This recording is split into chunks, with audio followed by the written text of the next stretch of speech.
Hey, folks. So, Stratford Hall, another forced labor camp in Virginia that sells itself as a patriotic pilgrimage site, wants you to vote for a daguerreotype of Robert E. Lee to win a preservation grant from the Virginia Association of Museums. Because what Robert E. Lee really needs is more resources devoted to maintaining his memory and keeping his legacy alive. Not like there aren't already hundreds of monuments to him littering America's landscape, and that his adherents aren't like running the government. But some will tell you that this is just about preserving a photograph, a piece of history, that objects are neutral, that we should judge it by those standards. It's not neutral. It never was. And this certainly ain't. This isn't just about preserving his image. It's about preserving what he stood for: racism, exploitation, and treason against democratic values. That's what the image means.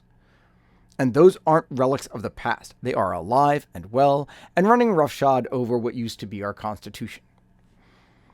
The people who venerate Lee today are the same ones working to erase your history, attacking K-12 education as being the product of woke revolutionaries who oppose the ideals of the American Revolution, banning books, gutting DEI programs, sanitizing curriculums to downplay slavery, Reconstruction, Jim Crow, Japanese incarceration, you name it. If it ain't about white people feeling good about themselves, they ain't in it.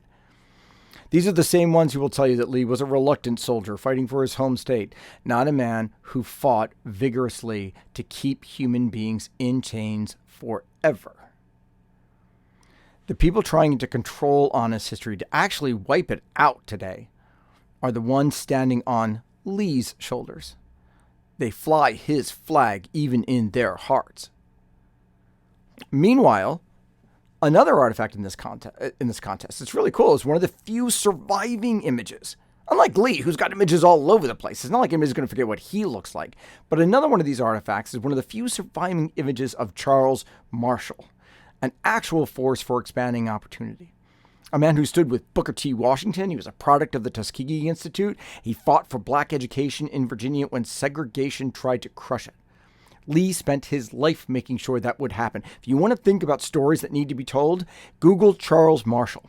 And if you do that, what will you get? You will get Lee's aid, not somebody like Charles Marshall, the fighter for black education.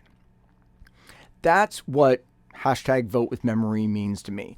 This has worked in Europe as a product of the Anne Frank Youth Network, but we need to employ it more here.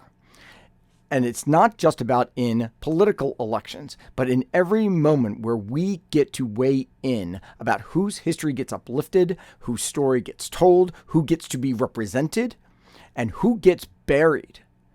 Because history isn't neutral and never was, and today, neither is silence. So no more pedestals for Lee. No more reverence for treason and white supremacy. Even the smallest act of resistance matters now. We take our wins when we can get them, even in an online vote. So join me in going to the Virginia Association of Museums website, I'll drop the link below, and vote with memory.